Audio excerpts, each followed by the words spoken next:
My name is Nick, and I'm new to Writer's Block, but I'm going to do a piece tonight that I wrote based off a letter that I got written to from a girl. Her name's Katrina, and this is her story, so here it goes. Hey, Pastor Nick, my name's Katrina. See, I don't know if you remember me, but it was really nice to meet you. Today I wanted to write you this letter, a letter of redemption. So I'm going to tell my story like it's fact, not fiction. Here it goes. I was molested at the age of 13. Afraid of what people might think of me, I stayed silent. I was alive, but I had no voice. See, he was my father, my caretaker, my provider.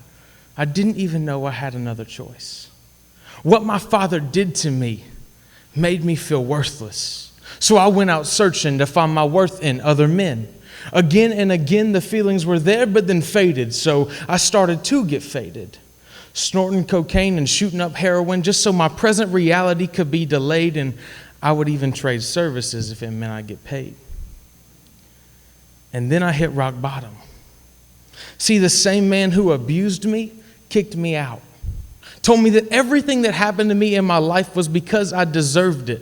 That no matter what anyone else had told me, I was worthless. And if I wanted to do everyone a favor, I would just go off into the distance and remove myself from existence. And I believed him.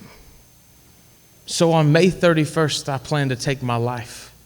I was sitting in my car drinking, just awaiting that moment when I got a call from my homegirl saying she was going to some event would I roll with, and I tried to say no, but something wouldn't let me.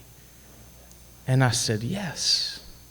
And so she picked me up, and she brought me to a church, not the last place I wanted to spend my final moments on earth.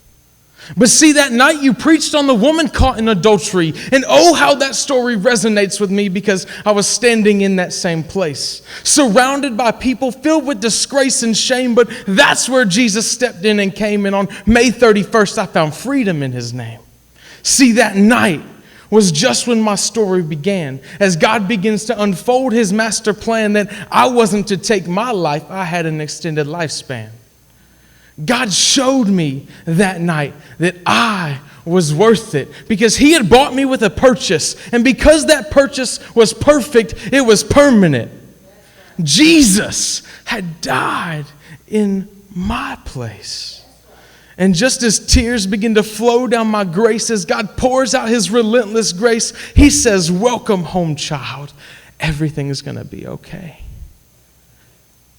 See, I no longer have to go searching, because I now find my worth in the one who had bought me with a price. And that price was his life, so that if I abide in him, I may have life and life abundantly. You see, God had created me on purpose, for a purpose, with a purpose. Not to pimp out my body through some acts of service, but I was called to worship the King of Kings, who is worthy to be praised and who sets captives free. So you see, Pastor Nick, my name is Katrina, and this is my story of redemption, because I was once a captive in bondage, but now I'm freed from my addiction. Until all have heard, Katrina. Thank you.